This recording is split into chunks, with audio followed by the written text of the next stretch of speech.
பயம்ங்கிறது ஒரு நெகட்டிவான ஒரு விசுவாசம்.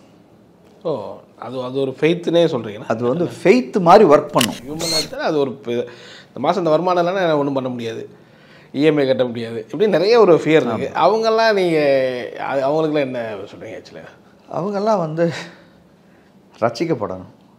ஓ, உணவு, உடை, இருப்பிடம், இந்த மூணும் ஒரு மனிதனுக்கு ஃப்ரீன்னு சொல்லியிருக்காரு கர்த்தர். ஓ, அப்படியா சொல்கிறீங்க? ரைட்டா? கோட்டாவை எப்படி நாங்கள் வாங்குறது, அது கொஞ்சம் சொன்னீங்கன்னா. அப்படியா? அந்த கோட்டா வந்து கர்த்தர் எடுத்தாரு, கர்த்தருக்கே ஒரு பாருங்க, கர்த்தர் கொடுத்தார், கர்த்தர் தான் கர்த்தரை இப்போ குறை சொல்லிக்கிட்டே இருக்கான். அந்த யோபு ஊழியம் பண்ணிட்டு வந்திருக்காங்க, ஏதோ இடத்துல நல்லா ஊழியம் பண்ணிட்டு வந்திருக்காங்க. அவங்க சொல்கிறாங்க, நான் இப்போ நல்லா ஊழியம் பண்ணிட்டு வந்திருக்கேன், இப்போ பாருங்கள் பிசாசு என்னை வந்து அட்டாக் பண்ணுவான் அப்படின்னு அந்த அம்மாவே சொல்கிறாங்க. இப்போ நீங்கள் சொன்ன மாதிரி இப்போ ஆண்டவருடைய அந்த சிலுவை இதை வந்து மரணம்னு சொல்கிறீங்க. மரணம்னா அதை நம்ம எப்படி எடுத்துக்கிறது? மரணத்தை தூக்கிட்டு வா, ஏன்னா அவர் மரணத்தை மரணம்ங்கிறது பாடு கிடையாது. மரணம் அவங்களாம் வந்து கூட இந்த டிசிஷன் நான் தப்பாக எடுத்துட்டேன், லைஃப் இப்படி மாறிடுச்சு, நிறைய பயந்து இருப்பாங்க. சிலவங்க பயந்து இருப்பாங்க, சிலவங்க ஏற்கனவே தப்பான டிசிஷன் எடுத்திருக்கலாம். ஆமாம், அது அப்படி ஒரு இதில் இருப்பாங்க. அப்படி ஒரு வேலை வந்து ஒருத்தர் இருக்குங்க. இதுவே நான் கர்த்தர் தான் எனக்கு அனுபவிச்சிருக்கேன், நான் அதை இது பண்ணுறேன் நினைக்கும் போது கர்த்தரே போட்டு தாக்கும் போது கர்த்தர் நாளைக்கு நல்லது செஞ்சாலும் சரி, இது ஏதோ ஒரு டைப்பாக தான் இருக்கும் போல இருக்குது. அப்படி பைபிள் ரிவ்யூ சேனலில் உங்களுடைய சாட்சிகளையும் ஊழிய அனுபவங்களையும் பகிர்ந்து கொள்ள விரும்புனீங்கன்னு சொன்னால் எங்களுடைய வாட்ஸ்அப் நம்பருக்கு கான்டெக்ட் பண்ணுங்கள். அது மட்டும் இல்லாமல் நீங்கள் ஃபாரினில் இருக்கீங்க அப்படின்னா உங்களை ஜூம் ரெக்கார்டிங் எடுக்கிறதுக்கும் நாங்கள் ரெடியாக இருக்கோம். ஸோ நீங்களும் எங்களை கான்டெக்ட் பண்ணலாம். உங்களுடைய வாட்ஸ்அப் நம்பர் 8428196238. இந்த வாட்ஸ்அப் நம்பருக்கு உங்கள் டீட்டெயில்ஸ்லாம் அனுப்புங்க. நிச்சயமாக உங்களுடைய அனுபவங்கள் பலருக்கும் விசுவாசத்தையும் பக்தி விருத்தியும் தூண்டுங்கிறது சந்தேகம் கிடையாது. ஏன் கேள்விக்கூடிய இந்த நீதிமொழிகள் புத்தகம் வந்து மிகவும் சிறப்பு வாய்ந்த ஒன்று. இன்னும் சொல்லப்போனால் உலகத்திலே முதல் முறை அந்த புத்தகத்தை வெளியிட்டிருக்காங்கன்னு சொல்லலாம். நீதிமொழிகள் 915 வசனங்கள் இருக்குது. இந்த 915 வசனங்களும் பெரியவர் முதல் சிறியவர் வரைக்கும் நன்றாக புரியும் விதத்தில் கையிலே வரையக்கூடிய ஓவியரை கொண்டு கார்ட்டூன்ஸ்லாம் வந்து வரைஞ்சிருக்கிறாங்க. இது பல வருடங்கள் பல லட்சங்கள் செலவு பண்ணி ஜான் அண்ட் ஜாஸ்மின் ஃபேமிலி வந்து உருவாக்கியிருக்காங்க. இது எல்லார் வீட்லேயும் கிடைக்கணும், எல்லா பிள்ளைகளுக்கும் எல்லா பேர பிள்ளைகளுக்கும் இது கிடைக்கணுங்கிற விதத்தில் எந்த விதமான லாபம் நோக்கம் இல்லாமல் வெறும் 150 ரூபாயும் ப்ளஸ் 50 ருபீஸ் கொரியர் சார்ஜ் மூலமாக இதை வந்து கொடுக்குறாங்க. இந்த புத்தகம் உங்களுக்கு வேணும்னு சொன்னால் இந்த ஸ்க்ரீனில் பார்க்குற நம்பருக்கு கான்டெக்ட் பண்ணுங்கள்.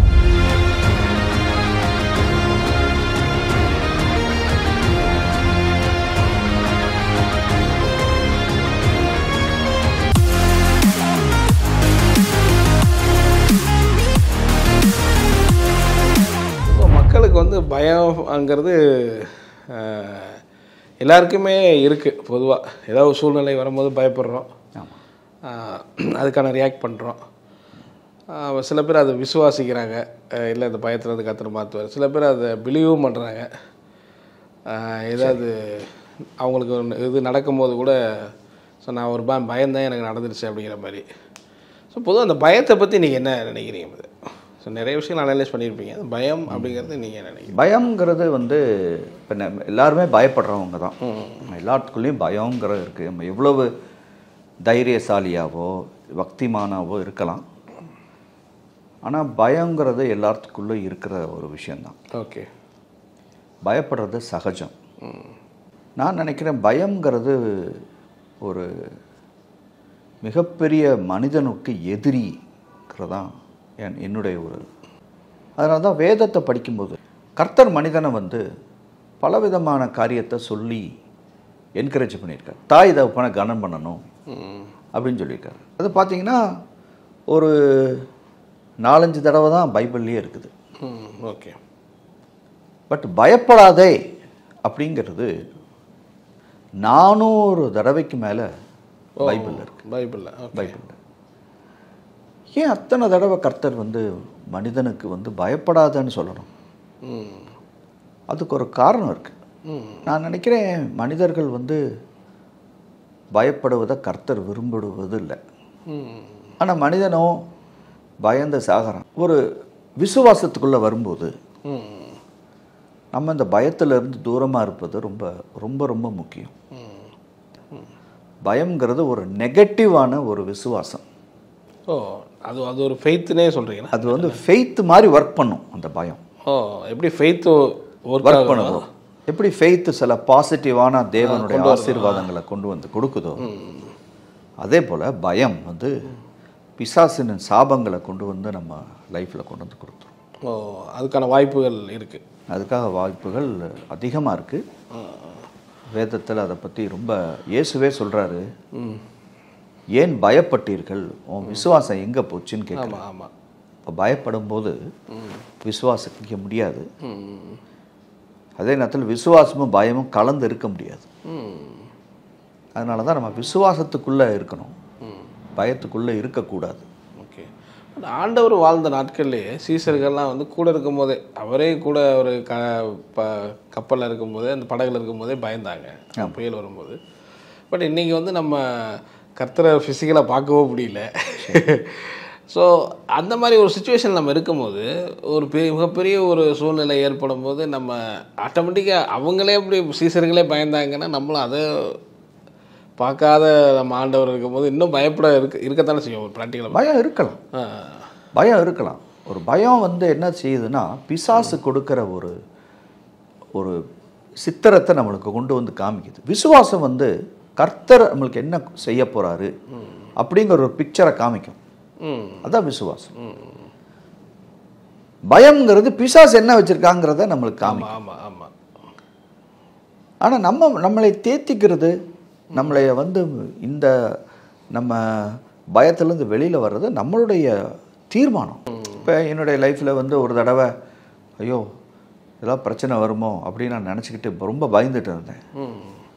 அப்போ கர்த்தர் என்கிட்ட சொன்னார், நத்திங் வில் ஹேப்பன், ஒன்றுமே நடக்காது, டோன்ட் வரி அப்படின்னு சொன்னார். அதான் நத்திங் வில் ஹேப்பன் அப்படி என்னோடய நின்றுச்சு. ஓகே. இன்றைக்கி நான் அடிக்கடி எப்பெல்லாம் அந்த மாதிரி ஒரு சூழ்நிலை வருதோ அப்போ நானே எனக்கு சொல்லிக்குவேன், நத்திங் வில் ஹேப்பன். இப்போ ஆக்சிடென்ட் ஆயிடுமோ அப்படின்னு பயப்படுறோம், லாஸ் வந்துடுமோ அப்படின்னு பயப்படுறோம். அப்புறம் வந்து இந்த பையன் படிப்பானா, பெற்றோர்களுக்கு பிள்ளைகளை குறித்து பயம் இருக்குது. இது மாதிரி நம்ம டே டு டே லைஃப்பில் பல விதமான பயங்கள் இருக்குது. நம்ம இதை செய்கிறோம், இதுக்கு வாய்க்குமா வாய்க்காதா, என்னவா முடியும், இப்படி பலவிதமான பயங்களில் தான் நம்ம மனிதர்கள் இருக்கிறோம். ஓகே. அந்த பயங்களை எப்படி நம்ம இந்த பயங்களை எப்படி நம்ம கொண்டு போகணும் ஓகே அப்படின்னா, இந்த மாதிரி காரியங்களை நம்ம விசுவாசத்தில் தான் கொண்டு போகணும். Nothing will happen. நான் ஜெபம் பண்ணியிருக்கேன், நான் விசுவாசிக்கிறேன், நான் இதுக்கு என்னெல்லாம் செய்யணுமோ அதை செஞ்சுட்டு இருக்கிறேன், அதனால் நத்திங் வில் ஹேப்பன். பொதுவாக அந்த ஃபியரை எடுத்து பார்க்கும்போது மனுஷனுக்கு மேஜராக பார்க்கும்போது பார்த்தீங்கன்னா உணவு உடை இருப்பிடம் தான்.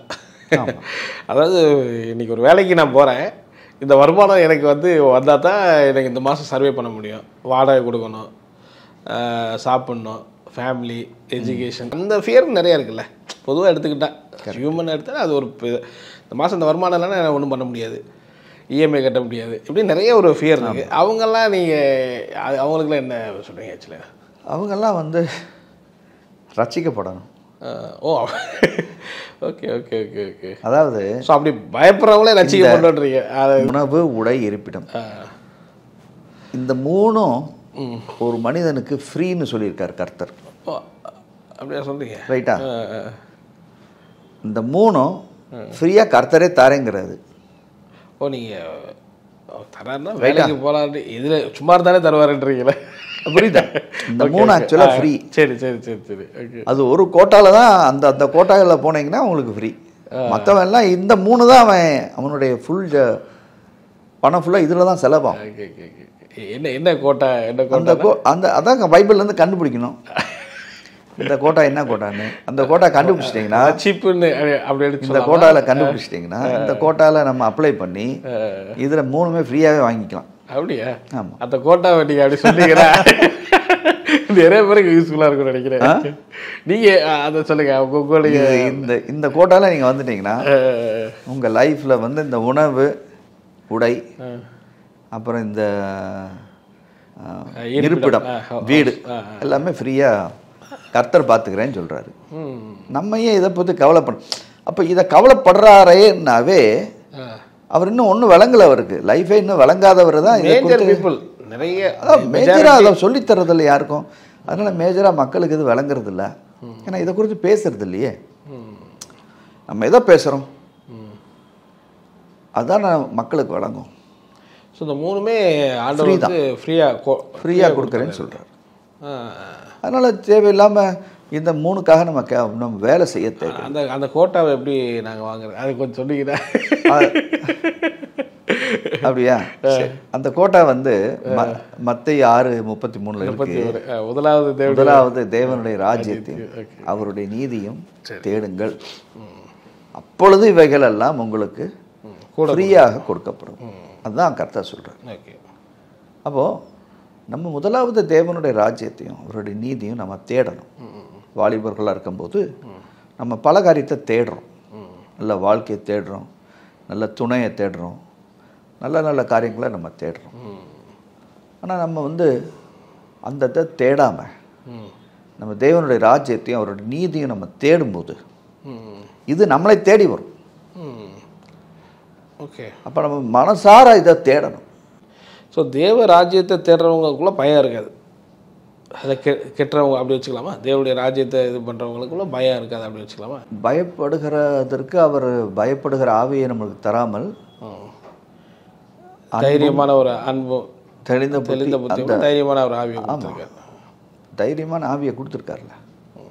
இப்போ தேவ ராஜ்யத்தை நீங்கள் நல்லா தேடும்போது முழு மனதோட அந்த ராஜ்யத்தை கட்டணும், அந்த ராஜ்யத்தை எப்படியாச்சும் கட்டணும், அந்த ராஜ்யத்துக்கான காரியத்தை நான் செய்யணும், அந்த ராஜ்யத்தில் இருக்கிற நீதியில் நான் நடக்கணும்.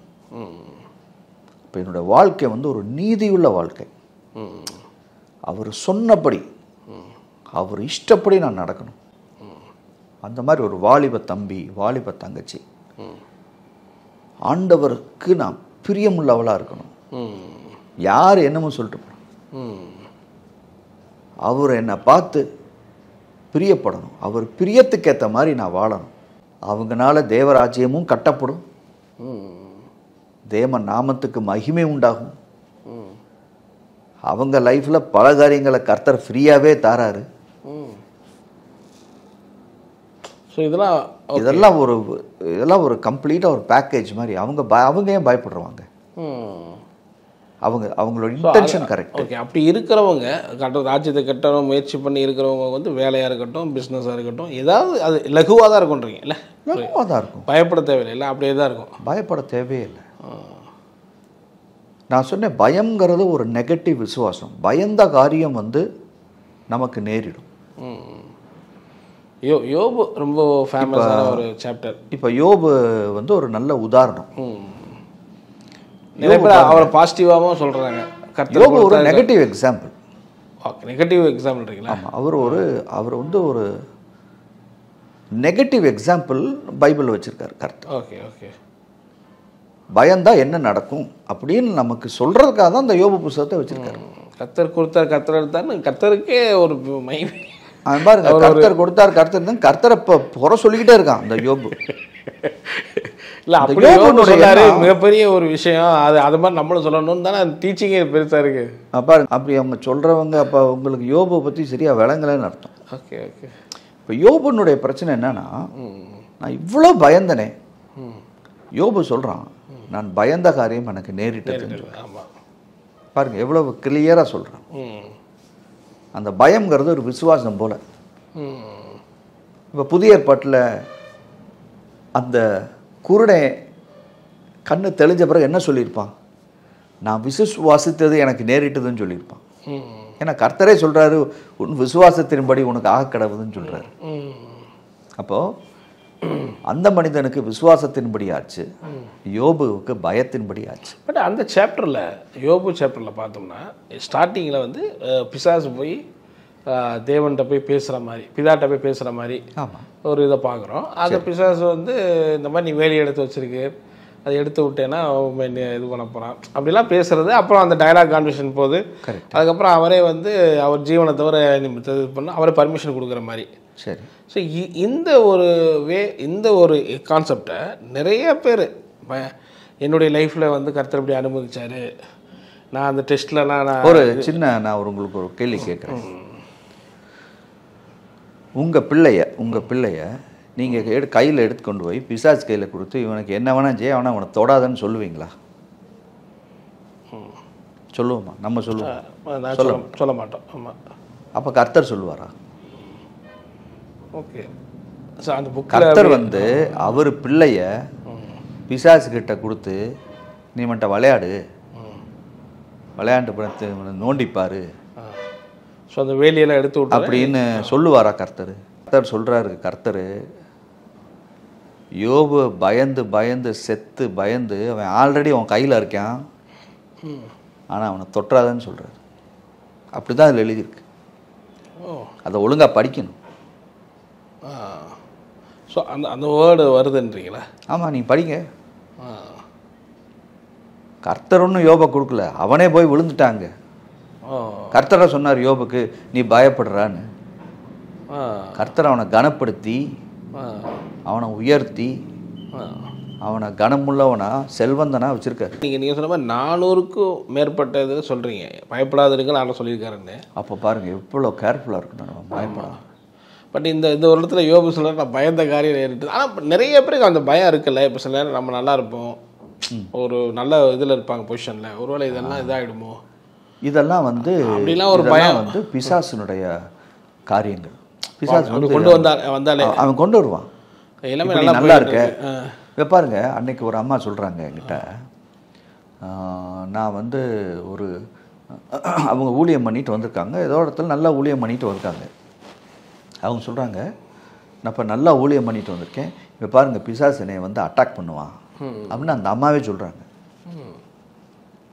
அப்போ இப்போதான் நிறைய பேர் சொல்கிறாங்க. இது நிறைய பேர் சொல்லக்கூடிய ஒரு விஷயம். இதுக்கு பைபிளில் இருந்து அந்த எலியாவில் வந்து ஏதோ ஒரு அவன் வந்து நல்ல கர்த்தருடைய காரியத்தை செஞ்சுட்டு வந்து அதுக்கப்புறம் பயந்து ஓடினான் அப்படின்னு பைபிளில் இருக்குது ஒரு இடத்துல. அதை கோட் பண்ணி இன்னைக்கு அநேகர் பிசாசில் அடி வாங்கிட்டே இருக்கான். பொதுவாக இந்த டெலிவரன்ஸ் மினிஸ்ட்ரி பண்ணுறவங்களே அதுதான் உடனே அதை சொல்கிறாங்க. நிறைய டெலிவரன்ஸ் மினிஸ்ட்ரி பண்ணுறவங்களுக்கு இந்த மாதிரி எஃபெக்டாக இருக்குது அப்படின்னு. கரெக்டு. அப்போ நான் இன்னொரு கேள்வி கேட்குறேன், இந்த டெலிவரன்ஸ் மினிஸ்ட்ரியை வந்து இந்த பைபிளுக்குள்ளேயே அதிகமாக பண்ணவர் யார்? ஆண்டவர். அவரை வந்து பிசாசு நோண்டினானா வந்து? அப்போ அவர் சொல்லியிருக்கணும்ல, பார் இப்போ டெலிவரன்ஸ் மினிஸ்ட்ரி நடந்திருக்கு, இனி பிரச்சனை வரும் அப்படின்னு சொன்னாரா? இல்லை அவர் என்னைக்காச்சும் வந்து நம்மகிட்ட நீ டெலிவரன்ஸ் மினிஸ்ட்ரி பண்ணு, எனக்காக நீ போய் இயேசு கிறிஸ்துவை பற்றி பேசு, அதை பண்ணு இதை பண்ணு, உடனே டக்குன்னு பிரச்சனை வரும்னு சொன்னாரா? இல்லை பிசாசு வந்து உன்னை திருப்பி அட்டாக் பண்ணுவான்னு சொன்னார். ஆண்டவர் வந்து அந்த சிலுவை எடுத்துகிட்டு போகும்போது அங்கே ஒரு ஸ்திரியை பார்த்து சொல்கிறார்ல, இது பச்சை மரத்துக்கே எப்படின்னா பட்டை மரத்துக்கு எப்படி. ஸோ அப்படிலாம் ஒரு இன்சிடென்ட் நடக்குதுல்ல. ஆண்டவரே இவ்வளோ பாடுபட்டார்னா நம்ம அதுக்கு நம்ம மனிதன் நம்ம எவ்வளோ பாடுபடணும் அப்படிங்கிற மாதிரி. ஆண்டவர் பாடுபட்டதே நம்ம பாடுபடக்கூடாதுன்னு தானே. இப்போ அவர் சொல்கிறாரு, சிலுவை எடுத்துக்கொண்டு என் பின்னாடி வா அப்படின்னு சொல்கிறார். ஆமாம். இப்போ இவங்க உடனே இதை எடுத்துக்கிட்டு சிலுவைனாலே நம்ம சிலுவைனா பாடுகள் ஆமாம் அப்படின்னு நினச்சி பாடு எடுத்துக்கிட்டு, அப்போது பாடுபடுறவன் இந்த பாடு வந்து பிசாசு கொண்டு வர்றாங்கிறத தெரியாமல் இதை கர்த்தரே அனுமதிக்கிறாருன்னு சொல்லி அல்லேலூயா ஸ்தோத்திரம் ஜோத்திரம் சொல்கிறான். இது பாருங்க, பிசாசு கொண்டு வர்ற பாட நம்ம இந்த வசனத்தை வச்சு, இந்த வசனம் சரியாக புரியாதனால நம்ம அதை கர்த்தர் கொண்டு வர்றாருன்னு நம்ம நினச்சிக்கிறோம். அதை கர்த்தர் கொடுக்கறது இல்லை. கர்த்தர் பாடுன்னு, கர்த்தர் சிலுவைன்னு சொன்னது என்னது? சிலுவைன்னு சொன்னது பாடு கிடையாது, மரணம். மரணம் வேற, பாடு வேற. பாடு அவரு போனது தான் பாடு. அவர் ஏன் பாடுபட்டார்? நம்ம பாடுபடக்கூடாதுன்னு தானே அவர் பாடுபட்டார். ஏதேன் தோட்டத்தில் நடந்த அந்த சம்பவத்தை அவர் திருப்பி சரி. இன்னொன்று சொல்கிறேன், இயேசுப்பட்ட பாடம் நம்ம பட முடியுமா? பொதுவாக சிலுவையை எடுத்துகிட்டு கொண்டு வந்தேன் அவர் சிலுவை காட்சி, அதுதான் நமக்கு தோணுது. எனக்கு சிலுவையை தூக்கிட்டு போகிற மாதிரி நமக்கு ஒரு பாடுகள் அப்படிங்கிற என்ன செய்யுது. அது வந்து அதுக்காக தான் வேதத்தை அழகாக சொல்லித்தரணும். வேதம் வந்து ஒரு பர்டிகுலர் லாங்குவேஜில் எழுதப்பட்டது, 2000 வருடத்துக்கு முன்பாக தான் எழுதப்பட்டது. அது அன்றைக்கி மாடர்ன் லாங்குவேஜில் நம்மக்கிட்ட இருக்குது. அதனால தான் அந்த வேதத்துக்கு நல்ல டீச்சர்ஸ் வேணும் நம்ம மத்தியில். அந்த வேதத்தை அழகாக சொல்லி கொடுக்கக்கூடிய ஒரு டீச்சர்ஸ் வேணும். அப்படி அந்த மாதிரி டீச்சர்ஸ் இருக்கும்போது அந்த வேதம் நல்லா, அதாவது நம்ம பிள்ளைகளை வந்து நல்ல ஸ்கூல்ஸில் நம்ம போடுறோம். அதே போல் ஒரு பட்டணத்துக்கு போன பிறகு இது யார் இந்த பட்டணத்தில் நல்ல வேதத்தை சொல்லித்தருவா அப்படிங்கிறத நம்ம கண்டுபிடிக்கணும். அவர்களிடத்துல போய் நம்ம அந்த வேதத்தை கற்றுக்கணும்.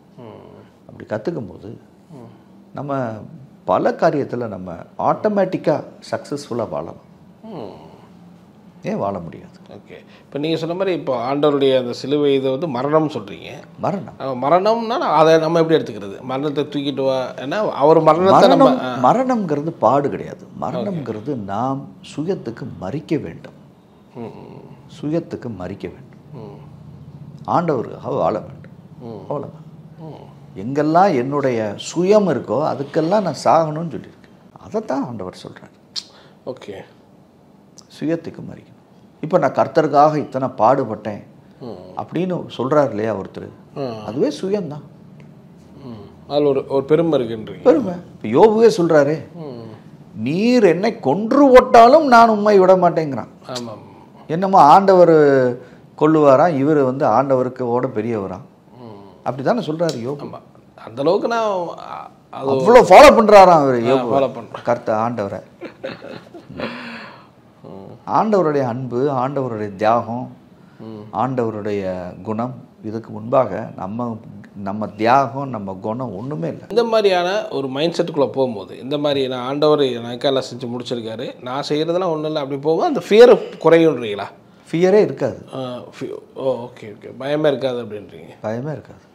ஸோ அப்போ நம்ம நீங்கள் ஆரம்ப ஸ்டேஜில் உணவு, உடை, இருப்பிடம் இதெல்லாம் வந்து ஃப்ரீ கோட்டா மாதிரி, இதெல்லாம் ஒன்றுமே இல்லை.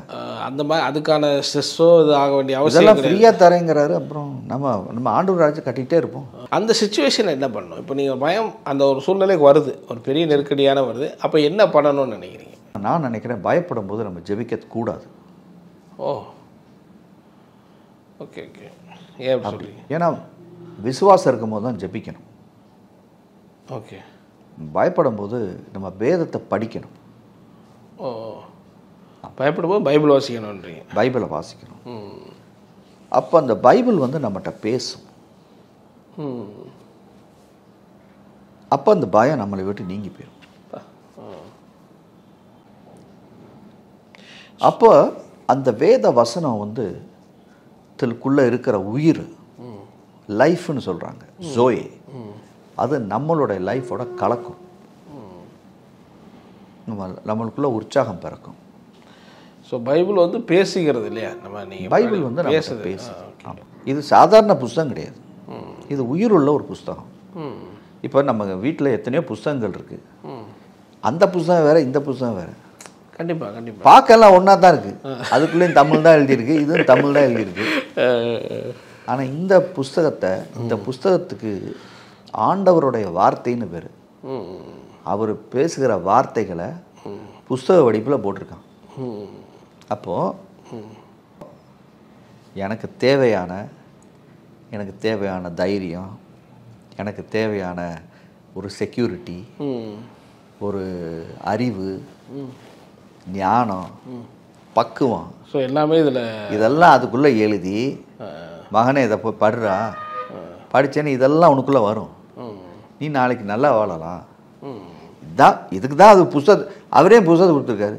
ஏன் ஒரு கிராஸை கொடுத்துருக்கலாம்ல, இதை வந்து வச்சுக்க, இதை கட்டிக்க, நீ போகிற இடத்துல வரத்துலாம் இது உன்னை பாதுகாக்கும்னு சொல்லியிருக்கலாம்ல. கண்டிப்பாக தம்பி இதை நான் படித்தேன்னா நீ வந்து கொஞ்சம் ஃபைன் டியூன் ஆயிடுவேன் அப்படின்னு அவர் சொல்கிறாரு. இப்போ பார்க்குறவங்க கூட சில பேர் ஒரு 40 இருக்கலாம், 45 அந்த ஒரு ஏஜில் இருக்கலாம். ஸோ அவங்களாம் வந்து கூட இந்த டிசிஷன் நான் தப்பாக எடுத்துட்டேன், லைஃப் இப்படி மாறிடுச்சு, நிறைய பயந்து இருப்பாங்க. சிலவங்க பயந்து இருப்பாங்க, சிலவங்க ஏற்கனவே தப்பான டிசிஷன் எடுத்துருக்கலாம்.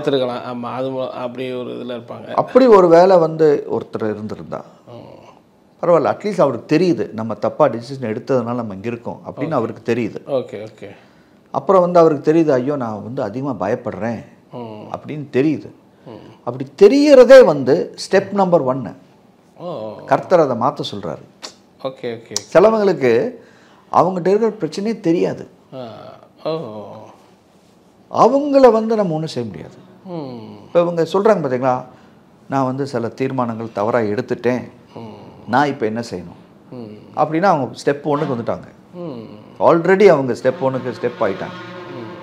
அவங்க என்ன செய்யணும்னா ஒரு சீசன்னா 3 மாதமோ இல்லை 6 மாதமோ இல்லை 3 வருஷமோ அவங்க வேதத்தை கற்றுக்கணும். ஒரு ப்ராஜெக்ட் போட்டு வேதத்தை கற்றுக்கணும், வேதத்தை உட்காந்து படிக்கணும். படித்து அதை நோட்ஸ் எடுக்கணும். அப்புறம் சில போர்ஷன்ஸை மனப்பாடம் பண்ணணும். ஸோ அவங்க இதுக்குன்னே தனியாக எப்படி டெடிக்கேட்டடாக பண்ணணும், அதை டெடிக்கேட்டடாக பண்ணணும். இப்போது நான் ஒரு காரியத்தை சொல்லலாம். I can do all things through Christ who strengthens me. என்னை பலப்படுத்துகிற கிறிஸ்துவனால எல்லாவற்றையும் செய்ய எனக்கு பலன் உண்டு. இப்படி பலவிதமான வசனங்கள் இருக்கு. இப்போ இந்த வசனங்களை நம்ம வந்து மனப்பாடம் பண்ணி இதை அடிக்கடி சொல்லணும். எப்பெல்லாம் பலன் கம்மியாக இருக்கிற மாதிரி இருக்கோ அப்போல்லாம் அதை சொல்லணும். அப்போ அந்த வசனத்துக்குள்ளே உயிர் இருக்கிற உயிர் என்னுடைய உயிரோட கலந்து எனக்குள்ள பலனை கொடுக்கும். பலன் இல்லாதவனுக்கு பலன் கொடுக்கறதுக்கு தான் அவர் இருக்கிறாரு. அப்போ இப்படி உங்களை தொடுகிற எல்லா வசனங்களையும் அது உங்களுடைய வசனமாக நீங்கள் பாவித்து அந்த வசனத்தை நம்ம வாயை விட்டு சொல்லணும், அடிக்கடி சொல்லணும். ஓகே. ஸோ அதெல்லாம் எடுத்து நம்ம அப்படியே பேச ஆரம்பிக்கிறோம், பேசணும்.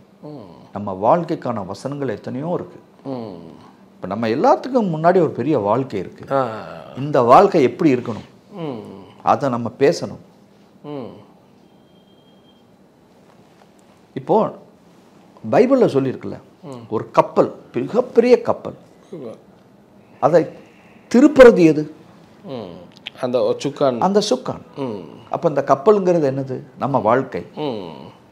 இந்த சுக்கான்ங்கிறது என்ன? நம்ம நாக்கு. அப்போ அந்த கப்பல் வந்து பயம்ங்கிற ஒரு ஹார்பரை நோக்கி போய்கிட்டு இருக்கு. பயம், தோல்வி. அந்த கப்பலை திருப்பணும். திருப்பி விசுவாசம், வெற்றி அப்படிங்கிற ஹார்பருக்கு நேராக நடத்தக்கூடிய தன்மை நம்ம நாக்குக்கு இருக்கு. இந்த நாக்கை வச்சு கப்பலை திருப்பணும். கரெக்டாக போகும். ஒரு குதிரையை அந்த கடிவாளத்தினால கண்ட்ரோல் பண்ணுறான்னு இருக்கு. அதே போல தான் இந்த குதிரைங்கிறது என்ன? கண்டிப்பாக நம்ம சரீரம். சரீரம் நம்ம நாக்கு கீழ்ப்படியும். ஆண்டவர் நான் வசனம் சொல்லிட்டே இருக்கிறதுனால ஆண்டவர் வந்து அப்படியே மனசு மாறிடுவாரா? ஆமாம். இதனால் எனக்கு பிரயோஜனம் இருக்குது.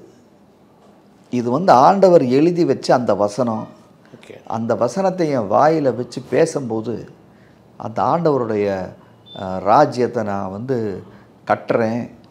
அந்த வசனத்தை நான் பேசும்போது அதுக்கு நான் வோக்கல் சவுண்டை கொடுக்கும்போது அது கர்த்தர் அந்த காலத்தில் சொன்னார் இல்லையா, வெளிச்சம் உண்டாக கடவுது, வெளிச்சம் உண்டாயிற்றே. அந்த உண்டாக்குற தன்மையே வந்து அந்த உருவாக்குற தன்மையே இந்த வார்த்தைக்கு தான் இருக்குது. அப்போ நான் பேச பேச நான் வந்து இதை உருவாக்குறேன், நான் ஆண்டவருடைய ராஜ்யத்தை கட்டுறேன். இப்படி அவர் பேசும்போது தான் அது ஒர்க் அவுட் ஆகும். இந்த கஷ்டம் இருக்குங்க, இதுவே நான் கர்த்தர் தான் எனக்கு அனுபவிச்சிருக்கேன், நான் அதை இது பண்ணுறேன் நினைக்கும் போது கர்த்தரே போட்டு தாக்கும் போது கர்த்தர் நாளைக்கு நல்லது செஞ்சாலும் சரி இது ஏதோ ஒரு டைப்பாக தான் இருக்கும் போல இருக்குது அப்படின்னு தான் நினைப்பேன். அவர் கிரேஸா, அவர் கிருபையாக இது பண்ண மாட்டாரான்னு கேட்குறேன். இப்போ வந்து நீ என்ன பேசினாலும் சரி, பேசலான்னு சரி, கொடுக்கலான்னு சரி, உனக்கு நான் கிருபையாக நான் அதை பண்ணுறேன் அப்படிலாம் நடக்குமா? நடக்காதா? ஏன்னா நம்ம கேட்குற இது ஒரு கேள்வியாக இருக்குது. ஏன்னா இப்படி பேசினாதான் அப்படி நடக்குமா? ஏன் அப்படி கர்த்தருக்காக வெயிட் பண்ணுறாரா நீ பேசுகிறதுக்காண்டி? கண்டிப்பாக சிலது பேசினா தான் நடக்கும். ஓகே. ஆண்டவரே சொல்கிறாருல்ல, அந்த அந்த அத்தி மரம் பட்டு போட்டோம். அப்போ ஆண்டவர் மலையை பார்த்து பேசினால் அந்த மாதிரி நிறைய இடத்துலாம் பேசுறீங்க, அது நடக்கும்னு சொல்கிறேன். ஸோ பேசும்போது நம்ம இருதயத்தில் வரைக்கும் நம்ம என்ன பேசியிருக்கோமோ அதுதான் இன்றைக்கி நடந்திருக்கு. இன்னைக்கு நிறைய பேருக்கு வந்து தீமை நடந்திருக்குன்னா அவங்க தீமையை பேசியிருக்கிறாங்க. ஓகே. தீமை வரும், வந்தாலும் வரும் அப்படின்னு எதையாச்சும் சொல்லியிருப்பாங்க. ஸோ கர்த்தர் அனுமதிக்கிறாரு, அப்படி அப்போ அனுமதிக்கிறாரு, எதையாச்சும் சொல்லி அது வந்து பேசியிருப்பாங்க, இன்வைட் பண்ணியிருப்பாங்க, அதனால அது வந்துடுது. இல்லை அதை பேஸ் பண்ணி தான் ஆண்டவர் செய்கிறாரான்னு கேட்குறேன். இப்போ நீங்கள் பேசுகிறத வச்சு தான் ஆண்டவர் அதை செய்கிறதில்ல, அனுமதிக்கிறாரா அப்படி எடுத்துக்கலாமா? இப்போ சில விஷயங்களை வந்து ஆண்டவரே செய்கிறதில்ல, அதுவே இருக்குது. நம்மளே அதை வந்து விலை கொடுத்து வாங்கிக்கிறோம். பேசும்போது நம்ம விலையை பே பண்ணுறோம், அதை வாங்கிக்கிறோம். ஆண்டவர் அதை செய்கிறது இல்லை. கர்த்தர் சிலுவை எடுத்துகிட்டு நான் போகிறேன், நான் அவருக்காக தியாகமாக நிறைய ஊழியங்கள் செய்கிறேன் அப்படிங்கிறதெல்லாம் கர்த்தரை அனுமதிச்சு இப்படி சொல்கிறேன். இல்லை ஒரு கஷ்டத்தை நான் கொடுக்குறேன் பாரு அப்படி அப்படி பண்ணுறாரான்னு கேட்குறேன். அந்த மாதிரி எனக்கு ஒரு கேள்வி இருக்குது. இப்படி சொல்லும் போது பிசாசு நல்லா பார்த்துட்டு அவன் நிறைய கஷ்டத்தை கொடுப்பான். ஸோ அவங்களே நம்புகிறாங்க அப்படிங்கிற மாதிரியா? அவங்க சோத்திரம்ல சொல்லிட்டு இருக்காங்க. ஒரு இடத்துல சிறுவையில் அன்ற சொல்கிறேன், ஏன் என்னை கைவிட்டீர். அதாவது அந்த அந்த கெத்சேமனே தோட்டத்துக்கு அப்புறம் மனிதனுடைய பாவம் அவர் மேலே வந்தது. அப்போதான் அவர் பயப்பட தொடங்கினார்னு இருக்கு. பாருங்க, அவர் பயம் அறியாத அவர் எங்கேயாச்சும் பயப்பட்டாரா? பயப்பட்ட மாதிரி இல்லை. அவர் எங்கேயுமே பயமே கிடையாது அவருக்கு. கெத்செமனேல அந்த வேர்வை துளி அந்த ரத்தமாக அதாச்சு. அந்த மாதிரி அந்த பாவம் ஒரு பெரிய ப்ரெஷருக்குள்ளே போனார். அவர் பாவமானார்னு வேதத்தில் சொல்லியிருக்கு. அவர் பாவமானார். அப்போது அந்த பாவத்தினுடைய சுவாபம், பயம், சந்தேகம், குழப்பம். அப்போ அவர் ஜெபம் பண்ணுறது கூட பாருங்க, பிதாவே என் சித்தப்படி அல்ல சித்தப்படியே ஆகிறது. இயேசுவே குழம்பி இருக்கிறார் இல்லையா அந்த இடத்துல. அவர் இந்த இடத்துல பாருங்க, அவருக்கு சப்போர்ட் சிஸ்டம் தேவைப்பட்டிருக்கு. அவருக்கு பயம் வந்துருச்சு, அவருக்கு குழப்பம் வந்துருச்சு, ஆண்டவருடைய சித்தம் தெரியலை. அப்போ ஒரு மனிதன் அந்த மாதிரி அது உலகத்தின் பாவத்தை சுமந்துட்டு இருக்கிறார். அப்போ உலகத்தின் பாவத்தை சுமந்து தீர்த்த அந்த தேவ ஆட்டுக்குட்டி அந்த சுமக்கும் போது சிலத்தை செஞ்சிருக்கிறாரு. அதை நம்ம உதாரணமா எடுத்துக்க முடியாது. இயேசு இப்படி ஜெபம் பண்ணாரு, என் சித்தப்படி இல்லை சித்தப்படி ஆக கிடவுது அப்படின்னு ஜெபம் பண்ணாரு, அதனால நான் அப்படி ஜெபம் பண்றேன்னு ஜெபம் பண்ண முடியாது. அது நம்ம உதாரணம் கிடையாது. எப்படி ஜெபிக்கிறாங்க, நான் எப்பெல்லாம் ஜெபிக்கிறோம் நீ எனக்கு செவி கொடுப்பீர். ஆனா இவங்கெல்லாம் தெரிஞ்சுக்கணுங்கிறக்காக நான் சத்தமா ஜெபிக்கிறேன்னு சொல்றாரு. அதுதான் நம்ம எடுத்துக்கணும். அதுதான் அவருடைய பேட்டர்ன், ஜெபிக்கிற பேட்டர்ன். அவர் பயந்தாரு, குழம்பினார் அப்படின்னு நம்மளும் அப்போ இயேசுவே குழம்பினாருப்பா அப்படின்னு அப்படி எடுத்துக்க முடியாதுல்ல. இல்லை, நீங்கள் சொன்ன மாதிரி இயேசுவே இப்படி இதாக இருக்காரு, நம்மளும் அப்போ போயிடுவோமோ அப்படிங்கிற அந்த என்னுடைய பாவம் அவர் மேலே இருக்கு. ஸோ அந்த சம்பவம் டோட்டலாக வேறன்ற அந்த சம்பவம் கம்ப்ளீட் டோட்டலாக அது பிதாவினுடைய குமாரனுக்கு தான் நடக்க முடியும். அது நம்மளுக்கு நடக்க முடியாது. சேம் நமக்கு நடந்தா இப்போ வேற மாதிரி வித்தியாசமான சம்பவம். ஸோ அதே கஷ்டத்தை மனிதர்களும் பட்டாங்கன்னா நம்மளும் பட்டோம் அப்படின்னா நம்ம எப்படி பட முடியாது. அந்த கஷ்டத்தை நம்ம பட முடியாது. ஸோ படக்கூடாதுங்கிறது தான் அவருடைய அந்த கஷ்டத்தை நம்ம படணும்னா நம்ம நரகத்துக்கு போகணும். அதை படக்கூடாதுன்னு தான் கர்த்தர் நமக்கு அவர். சில பேர் அதுக்கு ஈக்குவலாக ஆண்டவருக்கு ஈக்குவலாக நானும் கஷ்டப்பட்டேங்கிறதுனா ரொம்ப அறியாமையில் பேசுகிறாங்க, நம்ம எடுத்துக்கலாம். அவங்க ஆமாம் பாவம். அவங்க அந்த காரியங்கள் வெளிப்படும் போது அவங்க அப்படி பேச மாட்டாங்க. ஆண்டவர் பட்ட பாட நம்ம பார்க்கவே இல்லையே, அதை பார்த்தோம்னா நம்ம அப்படி பேசுவோமா? பேச மாட்டோம். ஆண்டவர் நடந்த சம்பவம், இந்த மாதிரி சம்பவங்கள்லாம் நம்ம அந்த மாதிரி செய்திகளும் நிறைய கேட்குறோம். இதெல்லாம் கர்த்தர் காப்பாற்றினாலும் காப்பாற்றாம கூட அம்மா அப்படி தான் விசுவாசிக்கணும் போலுக்கு. யோபுலாம் உதாரணமாக வச்சு கர்த்தர் கொடுத்தார். அதெல்லாம் ஒரு அந்த இதே ஒரு ஜர்க் பண்ணதில்ல, அந்த ஃபெய்த்தவே உள்ள கரெக்ட். அப்போது நம்ம பிரசங்கம் பண்ணும்போது, இப்போ நம்ம மற்றவங்களை பிரசங்கம் பண்ணும்போது அவங்களுக்கு பக்தி விருத்தி உண்டாக்கணும். பக்தி விருத்தியும் பரிசுத்தத்துக்கு விருத்தியும் அந்த மாதிரி காரியங்களை உருவாக்கணும். இப்போ பைபிளில் இந்த மாதிரியான சில குழப்பமான காரியங்கள் எல்லாம் சரியா இந்த மாதிரியான இடங்களெல்லாம் எடுத்துக்கிட்டு நம்ம பிரசங்கம் கர்த்தர் அப்படி செய்வார் இப்படி செய்வார் இப்படி பிரசங்கம் பண்ணும்போது ஜனங்களுடைய பயம் அதிகரிச்சோம். ஆமாம், என்ன நடக்குன்னே தெரியாது, நடக்குன்னே தெரியாது. யோபுவுக்கே இந்த நிலைமைன்னா அப்போ நமக்கு என்ன நிலைமை? அப்படி ஒரு சாதாரண மனிதன் நினைப்பான். கண்டிப்பாக பிரசங்கம் அவங்கள கட்டுற மாதிரி இருக்கணும். இருக்கிறதையும் உடைக்கிற மாதிரி நம்ம பிரசங்கம் பண்ணோம்னா எப்படி? கட்டணும், தைரியத்தை கட்டணும், விசுவாசத்தை கட்டணும், அன்பை கட்டணும். கட்டுறது தானே நம்ம வேலை. இப்போ நம்ம இப்படி எது வந்தாலும் கர்த்தர் பார்த்துக்கு வர்றா, கர்த்தர் உங்கள் வீட்டுக்குள்ளே இருக்கிறாரு, உன்னுடைய இருதயத்தில் இருக்கிறாரு, you are a carrier of God, நீ தைரியமாக இரு, கர்த்தர் உன்னுடைய இந்த வார்த்தைகளை பேசு, தைரியமான வார்த்தைகளை பேசு, விசுவாச வார்த்தைகளை பேசு, விசுவாசமாக இரு, கர்த்தரோட நெருங்கி வாழு, ரொம்ப பிரமாதமாக கர்த்தர் உன்னை நடத்துவாருன்னு சொல்கிறது தானே கரெக்டு. ஸோ கர்த்தர் என்ன வேணாலும் செய்வாருங்கும் போது அவங்க இன்னும் பெரிய பயமாக இருக்கிறதும் இல்லாமல் போயிடும். ஸோ இதெல்லாம் ஒரு ஃபியருக்கு ஒரு பேஸாக இருக்குது. பேஸ் பண்ணுறதாங்க இவங்க வந்து வேதத்தை வச்சுக்கிட்டே இந்த மாதிரி காரியங்களெல்லாம். கர்த்தர் பாருங்கள், பயப்படுகிற ஒருத்தனை பராக்கிரமசாலின்னு சொல்கிறாரு. அப்போ கர்த்தர் என்ன பொய் சொன்னாரா? அவனை பற்றி ஏன்டா பயப்படுறான்னு கூட கேட்கல, பராக்கிரமசாலின்னு எடுத்தோன்னே அடிக்கிறாரு. இது இது இது என்னது? இல்லாதவைகளை இருக்கிறவைகளைப் போல அழைக்கிற தேவன் அப்படி இருக்கு. அப்போ அது என்னது? அப்போ இல்லாதவைகளை இருக்கிறவைகளைப் போல அழைக்கிற தேவன் பிள்ளை எப்படி இருக்கணும்? அவனும் இல்லாதவைகளை இருக்கிறவைகளைப் போல அழைக்கிற ஒரு குமாரனாக தானே இருக்கணும். சூப்பர். நிறைய ஃபியர் பற்றி நிறைய விஷயங்களை ஷேர் பண்ணீங்க. பார்க்குற வியூவர்ஸ்க்கு ஃபைனல் என்ன சொல்லுவீங்க? பார்க்குற வியூவர்ஸ்க்கு நான் என்ன சொல்லுவேன்னா, வேதத்தில் இருக்கிற சத்தியங்களை சரியாக போதிக்கிற விசுவாசம் நிறைந்த போதனைகளை நீங்கள் கேட்கணும். அன்பு நிறைந்த போதனைகளை நீங்கள் கேட்கணும். நம்பிக்கை நிறைந்த போதனைகளை நீங்கள் கேட்கணும்.